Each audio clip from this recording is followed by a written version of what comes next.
अस्सलाम वालेकुम व्यूअर्स। हम ये देख चुके हैं कि नॉर्मल डिस्ट्रीब्यूशन कैसी होती है और कैसा डेटा सेट नॉर्मली डिस्ट्रीब्यूटेड है और कौन सा नॉर्मली डिस्ट्रीब्यूटेड नहीं है। आज हम ये देखते हैं कि नॉर्मल डिस्ट्रीब्यूशन किसी डेटा सेट की चेक कैसे करते हैं, कैसे मेजर करते हैं कि ये डेटा सेट या ये डिस्ट्रीब्यूशन नॉर्मल है या नहीं है। व्यूअर्स, सबसे पहले तो आप हमारे चैनल को सब्सक्राइब कर दें और बेल आइकन प्रेस कर दें ताकि आपको अपडेटेड वीडियोस का नोटिफिकेशन मिलता रहे। ये शेप आप देख रहे हैं, ये एक आइडियली नॉर्मल डिस्ट्रीब्यूशन की है जिसमें मीन, मीडियन और मोड एक ही जगह पर वाक़ होते हैं। ये हमारी आइडियल स्टैंडर्ड नॉर्मल डिस्ट्रीब्यूशन है। अब हम इसके साथ कंपेयर किए करते हैं जो भी हमारी डिस्ट्रीब्यूशन बनती है जिस डेटा सेट को हम इस्तेमाल कर रहे हैं। How to check the normality. अब नॉर्मेलिटी किस तरह मेजर की जाती है या किस तरह चेक की जाती है, इसके हमारे पास दो मेथड्स हैं।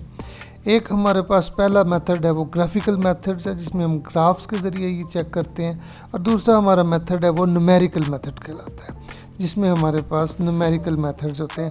ग्राफिकल मेथड हमारे पास तीन है, बॉक्स एंड विस्कर प्लॉट्स हैं, स्टेम एंड लीफ प्लॉट है और हिस्टोग्राम है। और न्यूमेरिकल मेथड्स में कोलमोग्राफ सिमरनोव टेस्ट है और शेप्रियो-विल्क टेस्ट है। ये दो टेस्ट होते हैं। एक बात याद रखिएगा कि ग्राफिकल मेथड्स थोड़े से सब्जेक्टिव होते हैं, जबकि न्यूमेरिकल मेथड्स जो हैं वो हमारे एग्जैक्ट डेटा सेट हमें प्रोवाइड करते हैं। और हम ये देखते हैं कि सबसे पहले checking the normality using histogram and other graphs. आइए हम देखते हैं सबसे पहले हिस्टोग्राम में कैसे चेक करते हैं। तो ग्राफिकल मेथड पहले हम यूज़ करते हैं। ये हमारे पास एक डेटा सेट है जो कि SPSS के सैम्पल्स में पड़ा हुआ है, बैंक लोन का। हम इसमें सबसे पहले चेक करते हैं हिस्टोग्राम के ज़रिए। जी, हम जाएंगे एनालाइज में, डिस्क्रिप्टिव स्टैटिस्टिक्स में, फ्रीक्वेंसीज़ में, एज इन ईयर्स को हमने रखा है, और इसके बाद हम जाएंगे चार्ट्स में और यहाँ पर histogram, show normal curve on histogram continue करेंगे।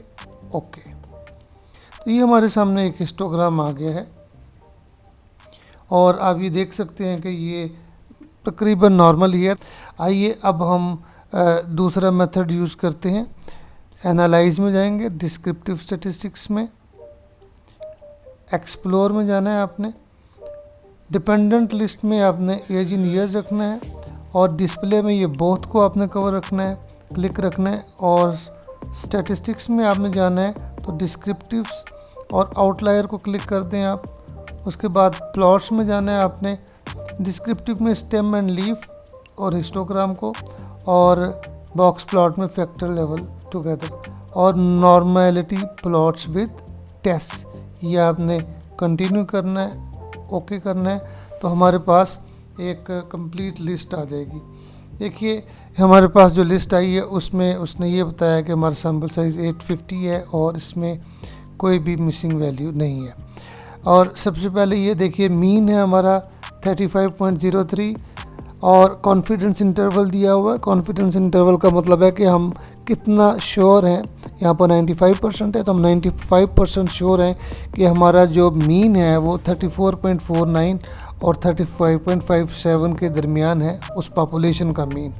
ट्रिम्ड मीन, यहाँ पर आपको एक नई चीज़ नज़र आ रही है। ट्रिम्ड मीन हमें ये बताता है कि 5% जो वैल्यूज़ हैं सबसे हाई वैल्यूज़ और 5% सबसे लो वैल्यूज़, उनको माइनस करके रिकैलकुलेट किया गया तो ये वो मीन है।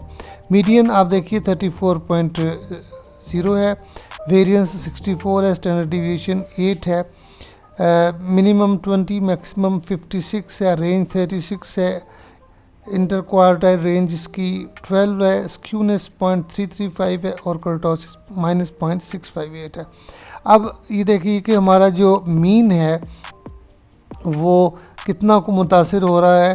ट्रिम्ड मीन करने से इसमें कुछ फ़र्क आ रहा है। इसका मतलब है कि आउटलायर्स हैं इस डेटा के अंदर जो कि मीन को, आपको पता होना चाहिए कि जो आउटलायर्स हैं वो मीन वैल्यू को बहुत बुरी तरह से अफेक्ट करते हैं। अब उसके बाद हमें एक्सट्रीम वैल्यूज़ भी आ गई, आउटलायर्स भी आ गए कि हमारे आउटलायर्स कौन से हैं। ये हमारे पास 5 आउटलायर्स हाईएस्ट हैं और 5 लोएस्ट हैं। तो ये केस नंबर्स भी दिए हुए हैं कि 446 वाला जो है वो 56 है, इसी तरह 158 वाला 54 है, और केस नंबर्स भी साथ में दिए गए हैं और वैल्यू भी दी गई है। ये वो लोग वो पॉइंट्स हैं जिन्होंने हमारे डेटा को जो है वो डिस्टॉर्ट किया है। और उसके बाद देखिए कि टेस्ट ऑफ नॉर्मेलिटी, जैसे मैंने कहा था कि हमारे पास कोलमोग्राफ-सिमोनोव टेस्ट और शेप्रियो-विल्क टेस्ट होता है। चूँकि हमारा सैम्पल साइज़ जो है वो 200 से ज़्यादा है, तो हम यहाँ पर कोलमोग्राफ-सिमोनोव टेस्ट देख लेते हैं। और ये आपको नज़र आ रहा है कि ये इसकी पी की वैल्यू या सिग्निफिकेंस इसकी जो है वो 0.00 है, जो कि 0.05 से कम है। नॉर्मल होने के लिए 0.05 से ज़्यादा होना चाहिए। इसी तरह शेप्रियो-विल्क भी हमें एग्जैक्टली वही सिचुएशन दे रहा है। इसका मतलब ये है कि जो टेस्ट हमें ये बता रहा है कि हमारा जो डेटा है वो नॉर्मल नहीं है। मगर एक बात याद रखिए कि जब हमारा सैम्पल साइज़ बड़ा होता है, जैसे इसमें 850 का जो है वो सैम्पल साइज़ है, तो आप देखें कि बड़ा सैम्पल साइज़ होने की वजह से ये इतनी नेग्लिजिबल सी बात बन जाती है। अब ये देखिए हमारी जो वैल्यूज़ हैं वो लेफ़्ट साइड की तरफ ज़्यादा हैं, टिल्टेड हैं, तो थोड़ी सी जो प्रॉब्लम नज़र आ रही थी वो हमें नज़र आ रहा है। इसके बाद स्टेम एंड लीफ है। स्टेम एंड लीफ ग्राफ को अगर 90 डिग्री पर हम उसको सीधा करें तो ये एग्जैक्टली हमारी इसकी जो शक्ल है वो बन जाएगी हिस्टोग्राम वाली, और हम देख सकते हैं कि जो डाटा का स्प्रेड है वो लेफ़्ट साइड के ऊपर टिल्टेड है। तो अगला जो हमारा चीज़ है वो है नॉर्मल क्यू प्लाट। ये जो है एक्सपेक्टेड वैल्यूज़ और ऑब्जर्व्ड वैल्यूज़ के दरमियान एक स्ट्रेट लाइन कहते हैं। ये ऐसी बुरी नहीं आई, ये ठीक है, और हम समझते हैं कि ये हमारा डेटा ऐसा एबनॉर्मल भी नहीं है। और उसके बाद ये हमारी डी ट्रेंडेड लाइन है।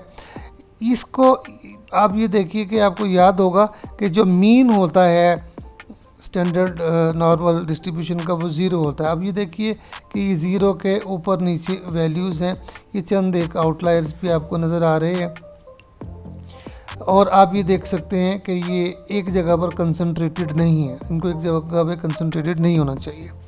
और उसके बाद हमारा अगला जो प्लॉट है वो बॉक्स प्लॉट है। बॉक्स प्लॉट का आपको पता होना चाहिए कि ये लाइन जो है ये अपर वैल्यू बताती है, मैक्सिमम वैल्यू बताती है, और ये लाइन जो है सबसे नीचे वाली लाइन ये मिनिमम वैल्यू बताती है।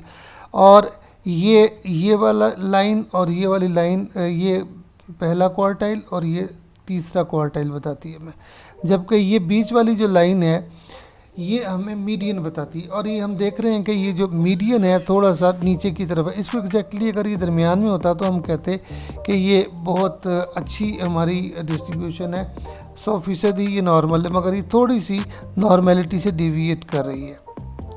तो उम्मीद है कि आपको ये बात समझ आ गई होगी कि नॉर्मेलिटी कैसे चेक करते हैं।